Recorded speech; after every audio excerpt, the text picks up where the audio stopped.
Hey guys, how's it going? It's Michael Ingenito, host and editor of the Russell Union Show.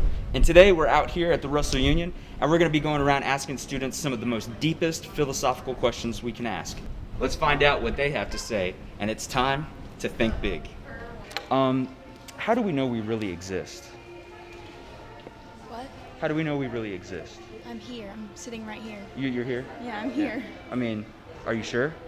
Yes. Okay. Hello there. Hello. How you guys? How you doing? All right. How about yourself? Doing good. So, Mr. Brandon, Miss Alexis, how are you guys doing? It's been a while. I'm saying. It has been. It has been. How you doing, A Alexis? whole like 24 hours. Longer than that. I'm doing good. Awesome. Fantastic. Well, we're actually out here just asking some simple questions, just trying to get some people's opinions on things. We're hitting philosophy up today. So we're really asking some of those deep questions. So, do you have free will? I think I do. Yeah. It might be a bit hard to tell in this day and age, especially with what's been going on with the powers above that be. But I think everyone is free to do as they please. Now, there are repercussions for doing as you please for some things. Are numbers real? Are numbers real? Yeah. You know what? I don't like math. So. Yeah. I don't want them to be real, but I apparently they don't gotta be. The only time I wish they're real is if they stack up in my bank account. Same. Who It's said not- They were real? Yeah. That's the only time they need to be real. But you know, it's definitely not doing much today for my bank account. Me either. Yeah. Hey, how's it going? Could I have somebody come here real quick? How are you doing today? Good, and you? Good. So I have a question for you real quick. Sure. How do we know we're really here? Like physically here? Are you talking about philosophical, spiritually? Like physical? My body's touching the ground, and Yeah. my feet are. Yeah? Are you sure though? Are you sure that's really what it is? I was not prepared for this question. I came ready to work. What is reality? That is a big question. Yeah. I don't know the answer to. You sure? I mean, come on. You're a Georgia Southern. You should be able to know. Statesboro is the only reality we know. Another question that we have is truth always reality? No, because with all the classes that I've taken, it comes up a lot. Truth, I feel like truth is relative because your truth might not necessarily be somebody else's truth. So you can't just assume that your truth is reality because it's not the same for everybody. Do numbers really exist? No. No? Yeah. Are birds real? No. Yeah, that's what. Yeah. Yeah, No, no. they're just government drones. Yeah. I get you. Are birds real? Some of them. Some of them. Some of them. Are birds real? No, they work for the bourgeoisie. Exactly. That's a good point. That's good. Good answer. Bourgeoisie. Yep. Gus, are you real? What is our purpose? Well, I know your purpose, but like, do you know what my purpose is? Why are you here? I am here to make money because we live in a capitalist economy. Yep, yep, that's exactly how it is. Yep, I need money too. It's never easy out here for a man. It is not. It's hard working for the Lord's prize. Yep. Oh yeah. A lot. Are you okay? Am Are- I good? Yeah. I don't know. I woke up kind of early this morning. Oh yeah. This is really helping you out, huh? Yeah. All right. Well. So today, actually, we have a special guest interview with us, and because we couldn't fit him into the schedule for shooting, we're actually going to do a virtual one-on-one interview. So I'm here with my very special guest. So I'm here with Dr. Daniel Larkin, who is one of the professors at our philosophy department. How you doing today, Dr. Larkin? Doing great, man. How you doing?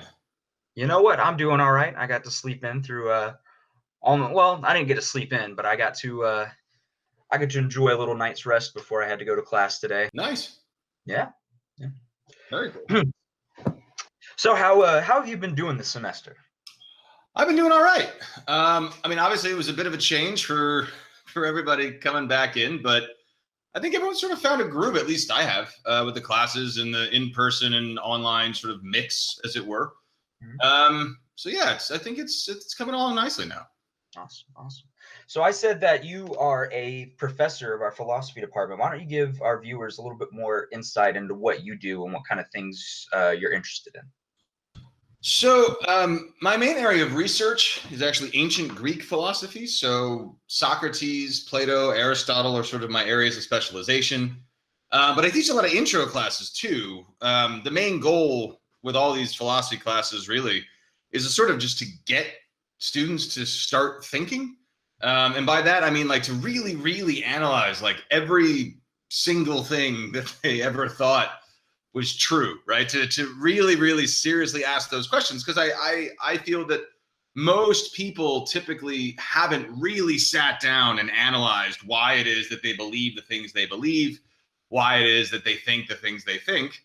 And so my job is to sort of facilitate that, right? To challenge people to the point where, you know, it gets a little uncomfortable sometimes, but that's sort of the role. That's the job. So you talked about truth. You mentioned truth in your answer right there. What is truth exactly? Is truth the same thing as reality? I'm throwing some hot topics at you. It depends on what you mean by truth, right? So this is what philosophers are going to do. We're going to throw it right back at you. But I mean, so it depends on what you mean by truth, though, really. If you're going to say something like, if you're, they're really the division of philosophy between what would be considered objective truth or the possibility of subjective truth, right? So objective truth would be something like a cold, hard fact, right? Like the speed of light is 186,000 miles per second, or there's a specific rate at which things fall, like the rate of gravity, et cetera. Now, whether or not we're going to say that, now the problem is when we start applying that to like morality, right? And we start saying that there are certain morals that are true, that we should just always do it a certain way. And that really becomes kind of dicey really quickly, right? It depends on a lot of things, right? So this is why we have such disagreement in our sort of interpersonal relationships and our politics and all these things, is because determining what exactly the truth is of particular morals, or the truth is for political movements, really pinning that down and removing just simple opinion, right? I mean, so I think a lot of people confuse their opinions with the objective truth.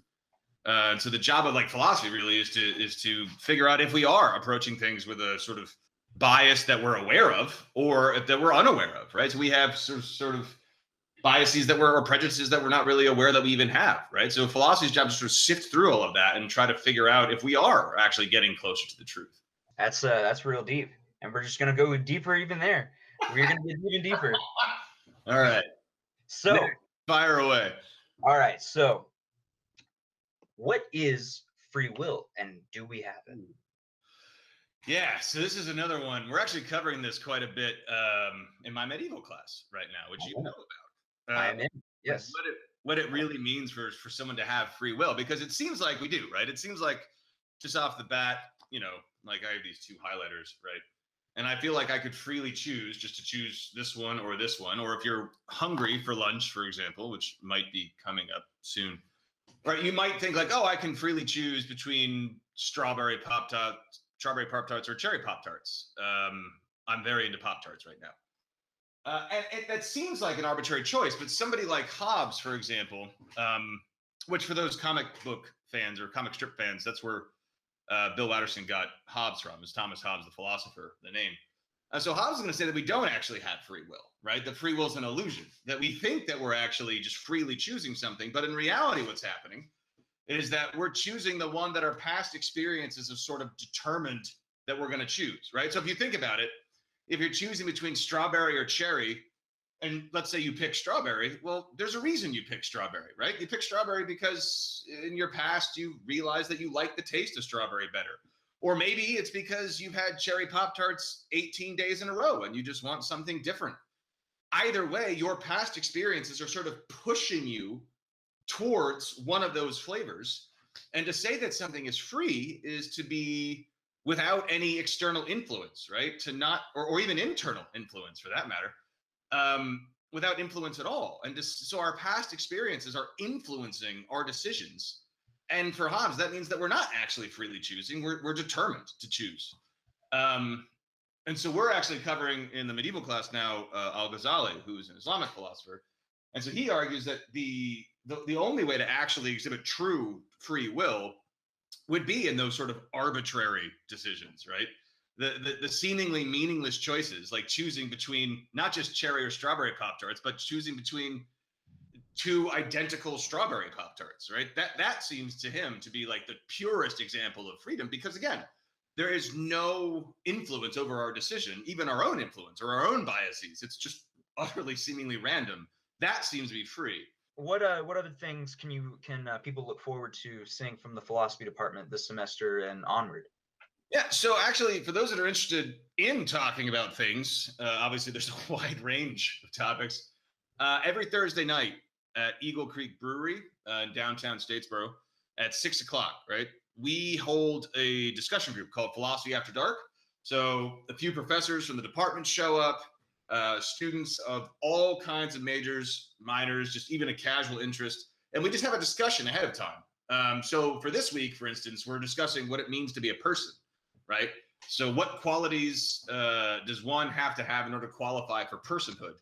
And so it goes beyond what you would just think. So this obviously brings up questions of abortion, right? So does a fetus have the rights of a person, but also to non-human animals, right? So dolphins, for instance, are extraordinarily intelligent and exhibit a lot of the same qualities that we sort of list as the things that make us persons that are sort of qualify us for all these rights. So like these sorts of questions are going to come up. So it's going to be an awesome discussion, I think. Well, awesome. Thank you so much for doing this. And I hope that we came to a better understanding of things. I hope, though I'm never sure, actually. Yeah, there's always going to be something new that pops up. Yeah, absolutely. But thank you so much for doing this. I appreciate you, and I hope you have a great rest of your day. All right, man. Thank you. Parkour. All right, guys. We had a great day today. We had a lot of philosophical discussions, and we're out here. Remember, think with your brain. Michael Ingenito out.